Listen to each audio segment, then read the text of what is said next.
Olá, meu nome é Lucas Corrêa, sou professor do Departamento de Agronomia e eu venho aqui falar com vocês um pouco sobre esse projeto que conduzimos, sob minha coordenação, intitulado Mapeamento da Produtividade de Pomares de Citros por meio de sensores ópticos e técnicas de inteligência artificial. O projeto recebeu então aí o apoio financeiro da FAPEMIG, né, por meio do projeto Código 11622, na demanda universal de 2022. Bom, a citricultura, né, enquanto ela é de fundamental importância na economia brasileira, o Brasil figura entre um dos principais exportadores, aí, o maior exportador de suco de laranja. Dessa forma, né, a produção de laranjas para a indústria é o carro forte, né, dentro da citricultura, com uma mão de obra predominantemente manual, né, e, consequentemente, também tem uma baixa adoção de técnicas de agricultura de precisão, certo? E, por consequência, né, nós temos aí uma dificuldade muito grande em estimar parâmetros digitais que permitam a gente fazer uma gestão localizada dessas lavouras, né? E principalmente, né, a camada de dados essencial para esse fim, que são os mapas de produtividade ou mapas de colheita, que em essência, no geral, a gente obtém por meio de plataformas ou sensores embarcados em colheita mecanizada, o que não é o caso aqui, né, com uma cultura predominantemente de colheita manual. Bom, há metodologias para fazer esse mapeamento, entretanto, metodologias bem manuais, onde a gente busca aí georreferenciar, né, cada um desses bags que são utilizados na colheita das laranjas. Tá? E por meio desse georreferenciamento, posteriormente, a gente faz um processamento para obtenção dos mapas. Tá? Aqui no nosso trabalho, né, a proposta visa, então, a partir de sensores digitais, plataformas, por exemplo, imagens de satélites e plataformas terrestres, aqui representado pelo sensor óptico da empresa Droid Robotics, né, parceira durante a nossa pesquisa.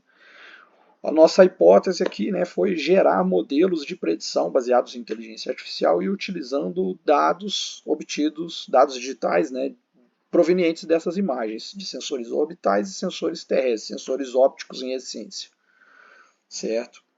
Para isso, né, o experimento foi conduzido em uma lavoura comercial, em pomares comerciais da empresa Agroterenas, tá, no sul do estado de São Paulo, tá? É uma empresa aí parceira de pesquisa da própria Droid Robotics, no município de Santa Cruz do Rio Pardo, em uma área aí total de 246 hectares, totalizando 19 talhões. Né? Aqui a gente representa 4 que foram excluídos devido a alguns problemas na coleta de dados em essência, mas então a pesquisa foi conduzida aí com 19 pomares comerciais, certo? O método de referência, então, né, baseou-se nessa metodologia, né, que foi citada, onde a gente georreferenciou os bags. Por meio desse georreferenciamento, a gente faz um processamento em sistema de informação geográfica, utilizando a técnica de polígonos de Voronoi, para gerar uma área de influência e, consequentemente, eu converter essa massa em uma área. Né? Então, eu passo a ter peso por área e, a partir daí, interpolar esses dados e gerar os mapas de produtividade de referência. A metodologia, então, baseada na inteligência artificial, a gente utilizou dados provenientes da plataforma Planet, que tem uma resolução espacial muito elevada, cerca de 3 metros, e utilizando índices de vegetação e bandas isoladas também, como variáveis, tá, dessas imagens. Além disso, utilizamos também modelos digitais de elevação, também provenientes de plataformas orbitais, e os dados, né, que foram cedidos pela empresa parceira, coletados por meio do sensor óptico desenvolvido pela própria empresa. Tá? Um sensor baseado em inteligência artificial que coleta e já processa de certa forma e fornece assim com uma acurácia interessante, né, os dados, por exemplo, relacionados à quantidade de frutos verdes, maduros, caídos no chão e a serem escolhidos, além de diâmetro dos frutos e densidade foliar. Entretanto, uma limitação é baseada na limitação da imagem em si, em que a quantidade de frutos, por mais que esse sensor possuía aí um treinamento de algoritmo, né, a gente tinha uma produtividade relativa pela limitação da imagem, não consegui ver todos os frutos do pomar, Então, nosso objetivo foi obter aí depois, né, um avanço em relação a essa técnica para obter os mapas em peso por área, tonelada por hectare, e assim ter um mapa de produtividade efetivo para ser utilizado como camada de informação posteriormente. Então, nós utilizamos modelos de floresta aleatória, né, o Random Forest, que é um dos principais, e como tudo desenvolvido em código aberto, né, em plataforma em código Python. E como métricas de avaliação, né, nós utilizamos aí o erro médio absoluto, raiz quadrática do erro, a raiz do erro quadrático médio e o coeficiente de determinação. Bom, então aqui, né, alguns dos resultados, a gente tem nesse caso aqui o mapa dos talhões e a variabilidade, então a gente tem uma variabilidade bem expressiva da produtividade quando a gente pega aí todos os talhões aos pomares estudados, né, variando aí de menos de 14 toneladas por hectare até mais de 100 toneladas por hectare. Tá? E com 2 porta-enxertos, né, aqui a gente trabalhou com áreas com porta-enxerto Sunk e porta-enxerto Cleópatra. E eu vou destacar um pouco mais sobre isso posteriormente. Bom, de forma geral, os dados apresentaram então uma boa dependência espacial, e aí a partir dessa variabilidade expressiva, a gente tem aí pomares com uma variabilidade muito baixa e pomares com uma variabilidade muito mais expressiva, principalmente os de porta-enxerto Sunk.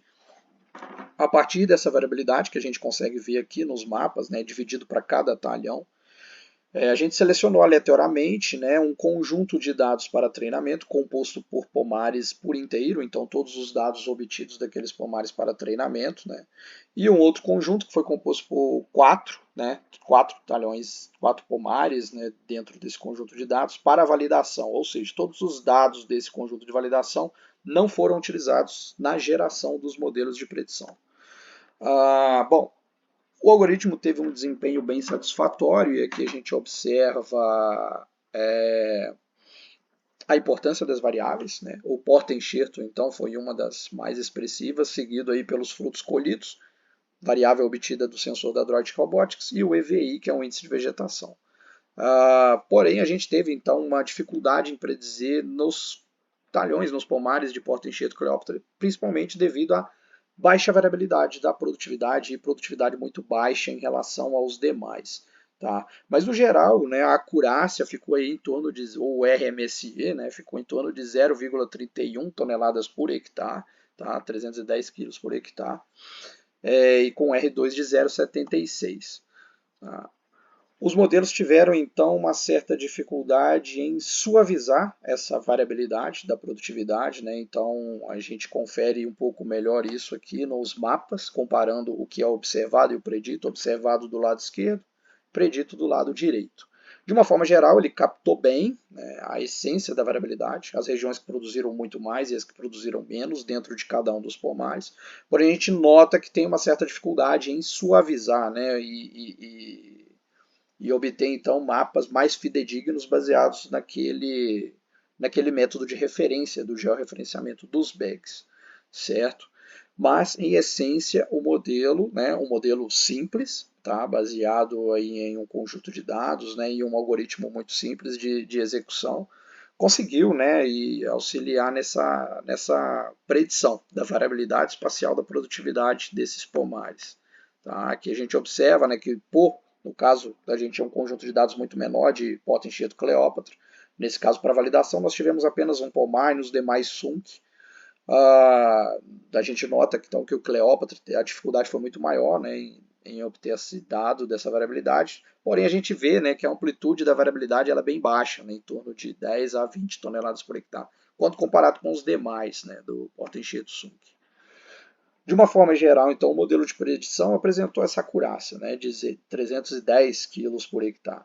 Além disso, né, o modelo de inteligência artificial, baseado nessas variáveis, né, que nós obtivemos a partir de plataformas orbitais e terrestres, explicaram 76% da variabilidade da produtividade das laranjas. Né. 24% restante, nesse caso, são influenciados por fatores não modelados ou erro aleatório. Como os próximos passos, né, a gente vai buscar incrementar esses algoritmos por meio de análise de séries temporais, então uma análise local logo antes da colheita.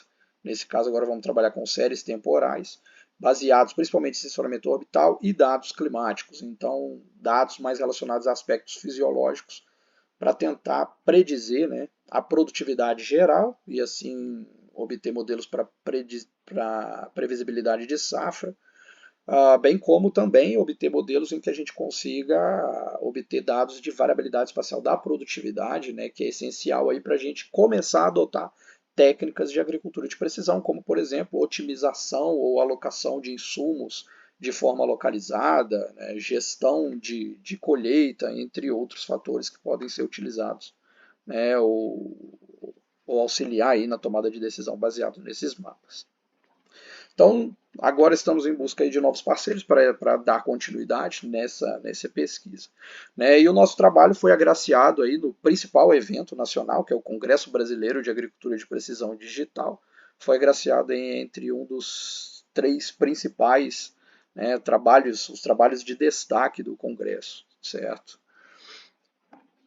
Bom, então a gente gostaria de agradecer o apoio financeiro da FAPEMIG e a nossa parceira, a empresa Adroitic Robotics, né, a Universidade Federal de Viçosa, né, e no mais, ficamos aí à disposição para quaisquer dúvidas, né, podem entrar em contato por nosso e-mail.